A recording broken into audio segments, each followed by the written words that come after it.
ஹாய்ங்க, வணக்கம். இது street டாகோட video. என் வீட்டு பக்கத்தில் நடந்த சம்பவம்.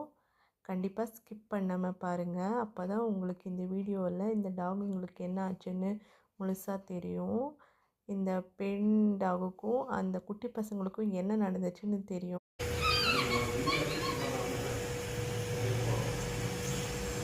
தினமும் இப்படி தாங்க இந்த குட்டி பையன் கத்திகிட்டே இருப்பான். ரொம்ப கஷ்டமாக இருக்கும். எங்கேருந்து வந்துச்சு, எப்படி வந்துச்சுன்னே தெரியல. ஆனால் அந்த அம்மாவுக்கும் கொஞ்சம் உடம்பு சரியில்லாமல் இருந்துச்சு. அந்த 2 குட்டி பசங்களுக்கும் ரொம்ப உடம்பு சரியில்லாமல் இருந்துச்சு. ஆனால் இந்த குட்டி பையன் ரொம்பவே கத்திட்டு இருந்தா, தாங்கவே முடியல என்னால். அழுகையாக வரும். ரொம்ப கஷ்டப்பட்டேன். நான் கிச்சனில் அடிக்கடி வரும்போது தான் பார்த்துட்ருந்தேன். என்னடா இது இப்படி இவ்வளோ குழந்த அழுகிற சத்தம் மாதிரி வருதே அப்படின்னு.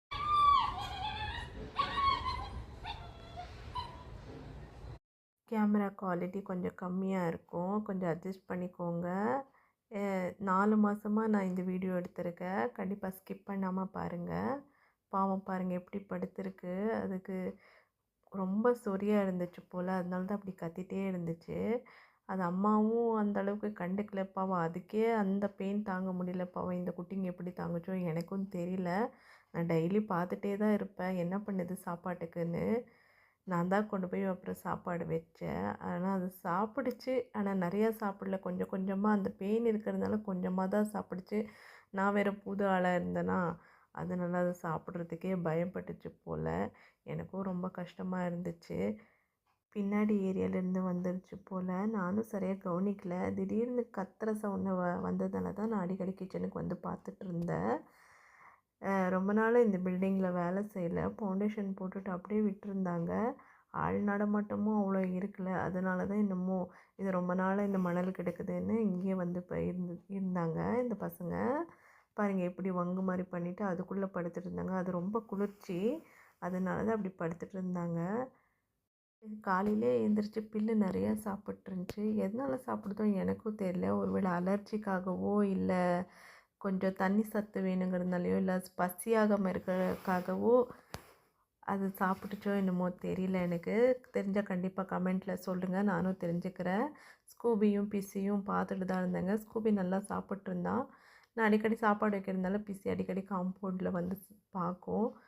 பார்த்துட்டு அது எப்படி சாப்பிடுதுன்னு அதை பார்த்து கவனிக்கும், வேடிக்கை பார்க்கும்.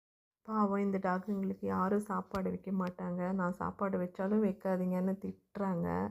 என்ன பண்ணுறதுன்னே தெரியாமல், யாருக்கும் தெரியாமல் காலையில் 12 மணிக்கு மேலே சாப்பாடு வைப்பேன். அப்போ யாரும் இருக்க மாட்டாங்க. எல்லாம் வீட்டுக்குள்ளே தான் இருப்பாங்க. யாரும் வெளியில் ஜாஸ்தி வரமாட்டாங்க. இந்த வீட்டுக்கிட்ட இருக்கிற நாய்ங்களும் சாப்பிட விடாது. அதனால தனியாக பின்னாடி வந்து நான் சாப்பாடு போடுவேன். தயிர் சாதம் இல்லைன்னா பால் சாதம் இப்படி தான் போடுவேன். உப்பு கண்டிப்பாக போட மாட்டேன். வீட்டுக்கு எந்த டாக் வந்தாலும் நான் உப்பு சாதம் போடவே மாட்டேன். சாப்பாடு நல்லா சாப்பிட்டாங்க. இந்த குட்டி பையன் பாருங்கள், வெயிலுக்கு உடம்பெல்லாம் தேய்ச்சிட்டு கிடந்துச்சு. அப்போ தான் கொஞ்சம் நல்லாயிருக்கும் போல். பாவமாக இருந்துச்சு. அடிக்கடி வீட்டுக்கிட்டே வரும், வந்து சாப்பாடு கேட்கும். நான் சிசியில் பார்ப்பேன். வந்து சாப்பிட்டு கொஞ்சம் தயிர் சாதம் இல்லை பால் சாதம் போடுவேன். தண்ணி வைக்க மாட்டேன். நான் இங்கே இருக்கிற டாகுங்கெல்லாம் விடாதுன்னு நான் அங்கேயே மணல்கிட்டேயே போய் தண்ணி வச்சுருவேன். அங்கேயே குடிச்சுக்கிட்டு நல்லா சாப்பிட்டு படுத்து தூங்கிடுங்க. ரொம்ப சொரிஞ்சிட்டு இருந்துச்சு. அதனால தான் நான் ஸ்ப்ரே பாட்டில் எடுத்துகிட்டு கொஞ்சம் மருந்து ஊற்றி, ஸ்கூபிக்கு போடுற மருந்து தான் ஊற்றி நான் கொஞ்சம் ஸ்ப்ரே பண்ணி விட்டேன். அது அது சரியாகவே ஆகலை. ஆனாலும் என்னால் முடிஞ்ச வரைக்கும் நான் போட்டேன். என்ன பண்ணுறதுன்னு தெரியல. அமேசானில் இந்த ஸ்ப்ரே ஆர்டர் பண்ணேன். ஆனால் என் நேரமோ இல்லை அந்த குட்டி பசங்களோட நேரமோ தெரியல. அது சரியாக ஒர்க்கே ஆகலை. ஸ்ப்ரே பண்ணவே முடியல. கடைசியில் வேறு டப்பா இருந்துச்சு. வீட்டுக்கு யூஸ் பண்ணுற வேஸ்ட்டு டப்பா இருந்துச்சு. அதில் ஊற்றி அப்புறமா தான் நான் ஸ்ப்ரே பண்ணி விட்டேன். பாருங்கள் எப்படி இப்போ தான் ஸ்ப்ரே ஆகுது. 2, 3 பாட்டில் ஊற்றி பார்த்தேன். ஸ்ப்ரே அடித்தேன். ஆனால் அது சரியாக ஒர்க் ஆகலை. கொஞ்சம் கூட சரியாக ஆகலைன்னு நினச்சிக்கோங்களேன். கொஞ்சம் கூட சரியாகவே ஆகலை. சரி ஆச்சு சாப்பாடு அது நல்ல சாப்பாடு கொடுக்கலான்னு என் வீட்டுக்காரரு கோழி கால், கோழி தலை எல்லாம் வாங்கிட்டு வந்து கொடுத்தாங்க. அது கொஞ்சம் மஞ்சள் போட்டு நல்லா வேக வச்சு உப்பு இல்லாமல் கிட்டத்தட்ட 1 கிலோ வாரத்துக்கு 2 டைம் புதன்கிழமை, ஞாயிற்றுக்கிழமை மட்டும் எடுத்துகிட்டு வந்து தருவார்.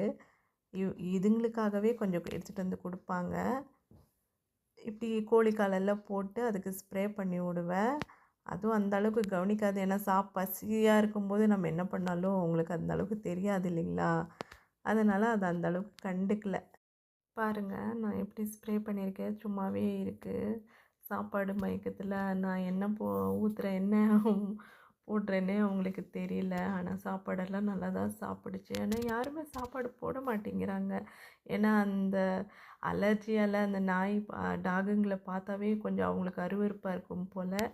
எனக்கு அந்த அளவுக்கு தெரியல. அது கொஞ்சம் சொறி சிரங்கு இல்லாமல் இருந்தால் சரி அப்படின்ட்டு நானும் ஓகே. எந்த மருந்தும் அந்த பசங்களுக்கு ஒர்க் ஆகலை. கடைசியில் வேப்ப மரம் தான், வேப்பிலை தான் நம்ம நாட்டு மருந்துங்கிற மாதிரி வேப்பிலை தான் இருந்துச்சு. வீட்டு மருந்து. கண்டிப்பாக அதெல்லாம் பொரித்து மிக்சியில் போட்டு அரை ஸ்பூனு மஞ்சத்தூள் கொஞ்சம் தண்ணி ஊற்றி நல்லா நைஸாக அரைச்சிட்டேன். ஒரு நாளைக்கு மேக்ஸிமம் நான் 5 டைம் அது அந்த குட்டி நாய் அந்த குட்டி இருக்குது இல்லைங்களா, குட்டி நாய் அந்த நாய்க்கு மட்டும்தான் நான் போட்டேன். மற்ற 2ம் நான் போடவே இல்ல. ஏன்னா, அது அந்த அளவுக்கு கத்தல. வெறும் சும்மா அப்படியே தான் அந்த ஸ்ப்ரே தான் போட்டிருந்தேன். அதிலயே கொஞ்சம் நல்லா இருந்துச்சு. ஆனா, இந்த குட்டி நாய்க்கு ரொம்ப ஆனதுனால அது ஒர்க் ஆகல. வேப்பில தான் அரைச்சு ஊத்துனேன்.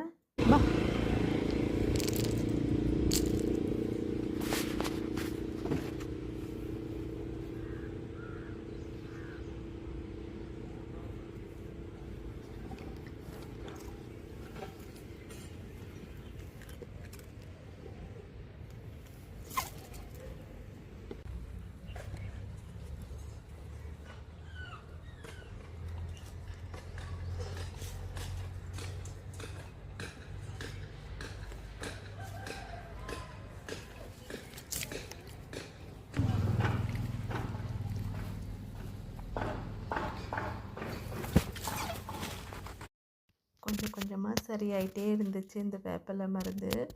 அதுக்கு தகுந்த மாதிரி தான் நான் சாப்பாடு கொடுத்துட்ருந்தேன். இந்த குட்டி நாய்க்கு மட்டும் நிறைய சாப்பாடு கொடுப்பேன். ஏன்னா வயிறு ரொம்பிடுச்சுன்னா அந்த வலி தெரியாதுங்கிறதுனால. அம்மா நாயும் கொஞ்சம் நல்லா பார்த்துட்டு தான் இருந்துச்சு. ரொம்ப ஒதுக்கியெல்லாம் வைக்கல. நான் சாப்பிட்லனாலும் பரவாயில்ல. அவங்க பாருங்கள் அந்த குட்டி நாய் மட்டும் நான்வெஜ் சாப்பிட்டுக்குது. அது வெறும் தயிர் சாதம் மட்டும்தான் சாப்பிட்ருக்கு. இதிலே தெரியுது இல்லைங்களா? எப்போவுமே நம்ம குழந்தைங்க தான் நம்மளுக்கு முக்கியம்னு எல்லா தாய்மார்களுக்கும் அப்படி தான். அந்த மாதிரி தான் இந்த டாகு கூட. என்னால் முடிஞ்ச வரைக்கும் நான் உதவி பண்ணேன். கண்டிப்பாக வயிறு நிறையவும் சாப்பாடு போட்டேன். அது அலர்ஜியும் போக வச்சுட்டேன். கண்டிப்பாக நல்லாயிருக்கும்னு நம்புகிறேன். என்னன்னு தெரியல. ஸ்ட்ரீட் டாகுனாவே எனக்கு கொஞ்சம் கஷ்டமாக தான் இருக்கும். அது மன வருத்தம் இருக்கும். அது வலி என்னால் தாங்க முடியறதில்ல. அது அழுகை சத்தம் கேட்டாவே எனக்கும் அழுகை வரும். கிட்டத்தட்ட நான் 1 வாரம் 10 நாள் நான் நைட்டெல்லாம் அழுதுகிட்டே தான் படுப்பேன். ஏன்னா அந்த சத்தம் எனக்கு காதிலே தான் கேட்கும். பக்கத்தில் தானே நைட்டெல்லாம் சைலண்ட்டாக இருக்கும். ஸோ அது சத்தம் ரொம்பவே கேட்கும். அதனால தான் என்னால் முடிஞ்ச வரைக்கும் நான் முயற்சி பண்ணேன்.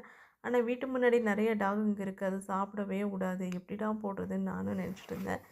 ஒரு வழியாக பின்னாடி போய் 12 மணிக்கு மேலே தான் சாப்பாடு வைப்பேன்.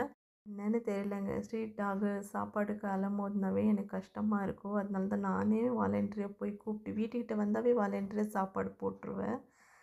அப்புறமா ஒரு 4 முட்டை உடச்சி ஊற்றி நல்லா வறுத்து கொஞ்சமாக சாப்பாடு போட்டு அதுக்கு ஒரு ஒரு கிளாஸ் அளவுக்கு பால் ஊற்றி நல்லா கொழ கொழன்னு பிசைஞ்சு சாப்பாடு வைப்பேன். முட்டை நிறையா தான் போடுவேன். சாப்பாடு தான் கம்மியாக வைப்பேன். கொஞ்சம் சாப்பிட்டு நல்லா ஹெல்த்தியாக இருக்கட்டும். வேறு யார் சாப்பாடு கொடுப்பா? 4 வீட்டில் சாப்பாடு சாப்பிடுதுன்னா நம்ம கம்மி பண்ணலாம். நம்ம தான் போடணும் அப்படிங்கிறப்ப நம்ம எப்படி கம்மி பண்ண முடியும்? அதனால நான் சாப்பாடு வச்சேன். அப்போ இத்தனைக்கும் கருப்பு கலர் பிளாஸ்டிக் கவரில் தான் வைப்பேன். ஆனால் அப்போ தான் நான் என்ன சாப்பாடு போட்டிருக்கேன், நான் சாப்பாடு தான் வச்சுருக்கேன்னு யாருக்கும் தெரியாது. பாருங்க எவ்வளோ அழகாக சாப்பிடுது. இது சாப்பிட்ற அழகே தனி அழகு தான். இதெல்லாம் பார்க்க நான் கொடுத்து வச்சுருக்கேன். கண்டிப்பாக என்னால் முடிஞ்ச அளவுக்கு நான் ஹெல்ப் பண்ணியிருக்கேன். நடக்கிறது நடக்கட்டும். என்னால் முடிஞ்ச வரைக்கும் நான் ஹெல்ப் பண்ணுவேங்கிற மனதைரியம் எனக்கு வந்துருச்சு. அதனால தான் நான் இந்த 4 மாதமும் போராடி அவங்கள ரெடி பண்ணி விட்டேன். அவங்க ரெடி ஆகிட்டாங்க.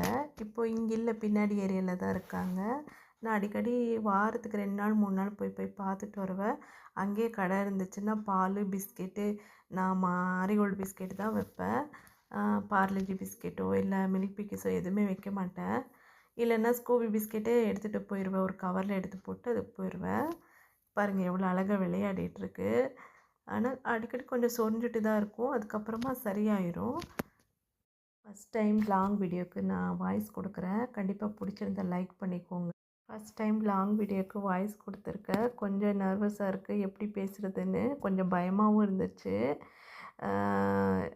பிடிச்சிருந்தா கண்டிப்பாக லைக் பண்ணிக்கோங்க. பிடிச்சாலும் பிடிக்கலனாலும் கமெண்ட்டில் கண்டிப்பாக சொல்லுங்கள். நான் எதிர்பார்த்துட்ருப்பேன். நீங்கள் கமெண்ட்டில் சொன்னால் தான் அடுத்தடுத்த வீடியோவில் நான் பெஸ்ட்டாக கொடுப்பேன். எனக்கு கொஞ்சம் தைரியமாக இருக்கும். அப்பப்போ வீடியோவில் நாயிங்கன்னு சொல்லியிருப்பேன். அதுக்காக மன்னிச்சுக்கோங்க. கண்டிப்பாக நான் ஃபஸ்ட் டைம் கொடுக்குறதுனால கொஞ்சம் இதாக இருக்குது. இந்த உலகத்தில் பேச முடியாத ஜீவங்களுக்கு அன்பு வேணுங்க. நம்ம சின்ன அன்பு கூட அவங்களுக்கு பெரிய சந்தோஷந்தான். பாருங்கள் எவ்வளோ சந்தோஷமாக இருக்குது, விளையாடிட்டுருக்கு. எனக்கு இது ரொம்ப பிடிச்சிருக்கு. எனக்கு மன திருப்தியாகவும் இருக்குது. கண்டிப்பாக நீங்களும் இந்த மாதிரி ஸ்ட்ரீட் டாக் வீட்டுக்கிட்ட வந்துச்சுன்னா அட்லீஸ்ட் அங்கே இருக்கிறவங்க திட்டினாங்கன்னா நீங்கள் இந்த மாதிரி பிளாக் கலர் பிளாஸ்டிக் கவரில் எடுத்துகிட்டு போய் கொஞ்சம் தூரமாக டாகுங்க தான் சாப்பிட்ணுங்கிற அவசியம் இல்லை. எந்த ஜீவராசி கூட சாப்பிடலாம். பேச முடியாது தான், ஆனால் பாசம் காட்ட தெரியும் உங்களுக்கு. கண்டிப்பாக இப்போ நல்லா இருக்குது. டாகுங்க எல்லாமே நல்லா இருக்குது. எதுவுமே எந்த ப்ராப்ளமும் இல்லை. நான் அடிக்கடி கண்டிப்பாக இவங்கள வீடியோ கண்டிப்பாக ஷார்ட்ஸில் ஷேர் பண்ணுவேன். கண்டிப்பாக பிடிச்சிருந்தா பாருங்கள். இப்போ பாருங்கள் எவ்வளோ சந்தோஷமாக இருக்குது. சந்தோஷமாக விளையாடுது. எல்லா டாகும் கூட சேருது, கொஞ்சுது, விளையாடுது. இதுதாங்க ஹாப்பி. கண்டிப்பாக இதே மாதிரி அடுத்த வீடியோவில் சந்திக்கிறேங்க. கண்டிப்பாக வாய்ஸ் பிடிச்சிருந்தா கமெண்ட்டில் சொல்லுங்கள். பிடிக்கலனாலும் கமெண்ட்டில் சொல்லுங்கள். நன்றி.